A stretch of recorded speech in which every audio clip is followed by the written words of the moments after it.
আবারও কেন হরমুজ প্রণালীতে মিসাইলের উত্তাপ ছড়ালো ইরান? তবে কি পুনরায় যুদ্ধের সূত্রপাত ঘটেই গেল? জানা গেছে ইরানের প্রয়াত সাবেক সর্বোচ্চ ধর্মীয় নেতা আয়াতুল্লাহ আলী খামেনির জানাজা ও শেষ বিদায় অনুষ্ঠানের মাঝেই হরমুজ প্রণালীতে মিসাইল হামলার ঘটনা ঘটেছে। আর এই ঘটনায় সরাসরি জড়িত থাকার অভিযোগ উঠেছে ইরানের সর্বোচ্চ প্রতিরক্ষা বাহিনী আইআরজিসির বিরুদ্ধে। কিন্তু এবারের হামলায় কাদের টার্গেট করেছিল তেহরান? প্রশ্ন হলো, হরমুজ প্রণালী কি তাহলে পরবর্তী যুদ্ধের ক্ষেত্র?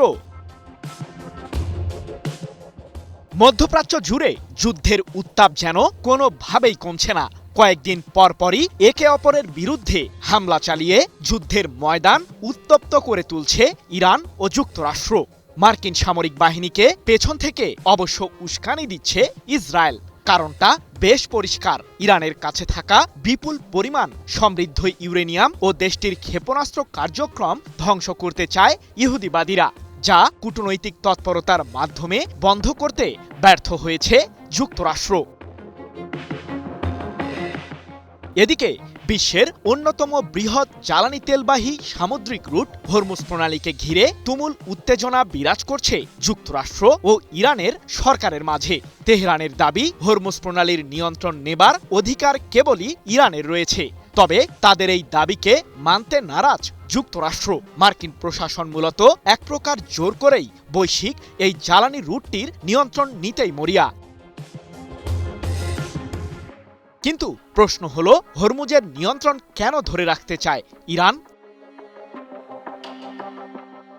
সম্প্রতি ইরানের পার্লামেন্টের স্পিকার মোহাম্মদ বাঘের গালিবাফ বলেছেন, হরমুজ প্রণালী আমাদের সবচেয়ে বড় শক্তিশালী হাতিয়ার। এটিকে যে কোনো মূল্যে রক্ষা করতে হবে। কোনো অবস্থাতেই সামুদ্রিক রুটটির নিয়ন্ত্রণ ছেড়ে দেবে না ইরান। মূলত এই প্রণালী ব্যবহার করে বিভিন্ন দেশের জ্বালানিবাহী জাহাজের কাছ থেকে মাশুল আদায়ের চেয়ে রাজনৈতিক দিকটিকে বেশি গুরুত্ব দিচ্ছে তেহরান। এর মূল উদ্দেশ্যই হল হরমুজ প্রণালীর উপর সার্বভৌম শক্তি হিসেবে ইরানের অধিকার প্রতিষ্ঠা করা, যার মাধ্যমে পারস্য উপসাগরীয় অঞ্চলে যুক্তরাষ্ট্র ইসরায়েলের প্রভাব বলয়ে ভাটা ফেলতে সক্ষম হবে তেহরান। হরমুজ প্রণালীতে ইরানের সামরিক বাহিনীর কড়া অবস্থানের মুখেও সামুদ্রিক এই রুটটি দিয়ে অবৈধভাবে পার হতে বারবার চেষ্টা চালাচ্ছে যুক্তরাষ্ট্র ও ইসরায়েল সংশ্লিষ্ট জাহাজগুলো।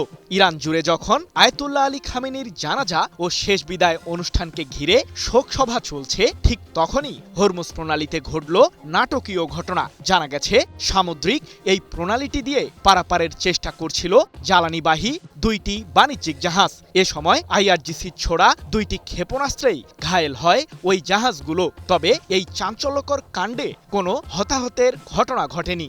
৭ জুলাই এক প্রতিবেদনে বিষয়টি নিশ্চিত করেছে ব্রিটিশ বার্তা সংস্থা রয়টার্স।